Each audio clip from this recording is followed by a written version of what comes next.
Hello, thanks for joining me for this week's 10-minute tip.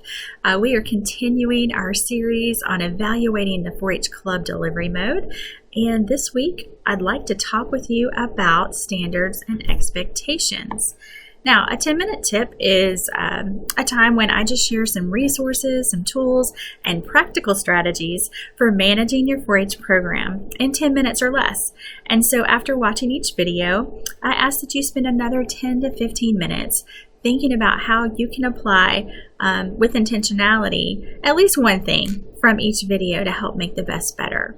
And these videos are meant to be informal, just like I was sitting in your office across from you talking about your program. So we'll get into this week's topic. Just a reminder, this is the fourth video in a series about measuring club outcomes and impacts. So we've already talked about the power of the club visit and using our observational checklist to measure club program quality. We've talked about the importance of conducting volunteer interviews and also club satisfaction surveys for youth and volunteers. And so if you've missed those videos, I'll make sure the links are in the description box. I am not advocating that you do all 4 of these every year, but I would pick 1 or 2 and use these over time. That way you can triangulate your data and you'll have much stronger outcomes and impacts when it's time to put together your first permanent status and promotion packet or your subsequent promotion packets after you've achieved permanent status. So let's talk a little bit about club standards and expectations. It is part of our 4-H recognition model, and it encourages goal setting, which is an important life skill for our youth to have. It also helps standardize the quality club experience, and so that way it helps all of the clubs have that same high quality standard of positive youth development, and it also provides an opportunity for youth to get recognition. It is available for individual members, but today's video is strictly talking about the club standards and expectations. And so the application information is also available for download in the description box. Here's just sort of a visual of the club standards and expectations. So basically there's 20 different standards for a quality 4-H club. And so clubs will decide at the beginning of the year which level they want to achieve for that year. And so they will select the standards. So if they decide to shoot for 12 standards, they can earn a bronze recognition. 14 is for silver, gold is 16, and emerald is between 18 and 20 of the standards met, and so that's like the best of the best. And so these are also at the individual level available for Cloverbud juniors, intermediates, and seniors, but again today we're just talking about clubs. So the best time to collect this data, the good thing I don't think I mentioned, in addition to helping with goal setting and providing opportunities for recognition and those things, it's a great tool for evaluating your club quality. So it does a lot of good things. So when to collect data, goals are incorporated into the club program at the beginning of the year. So when they have their club organizational meeting and they plan out their club program and what they want to do, what service projects they want to do, all of those things, they should try to incorporate those standards that they've selected into that club program.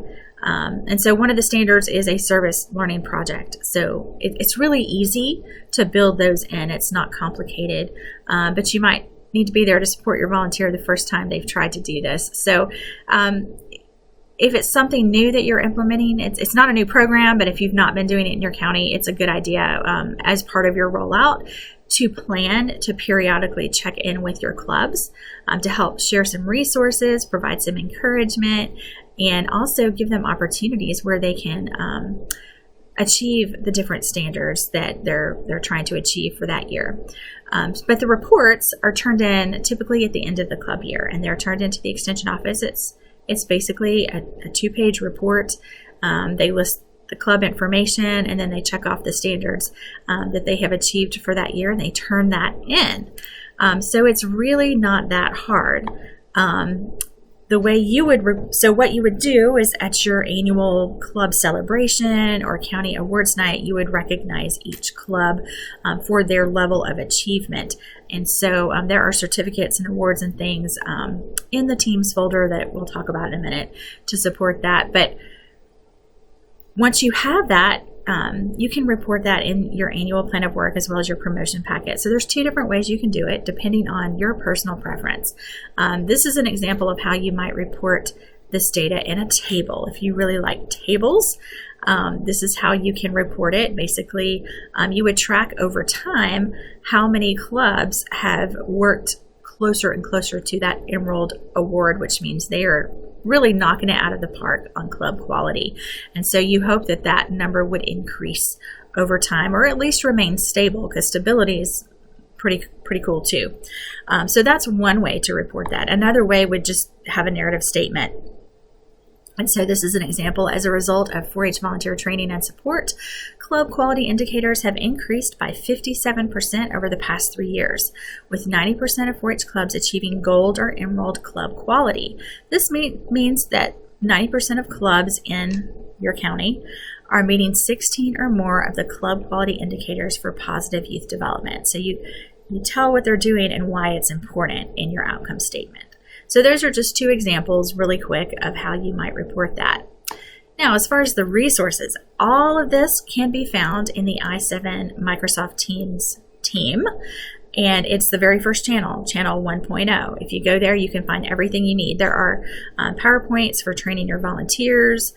There's the Club Standards application. There's also the certificates for clubs, and there's also the information for the individual member recognition program. If you're interested in that, that's just not the main topic of today's video.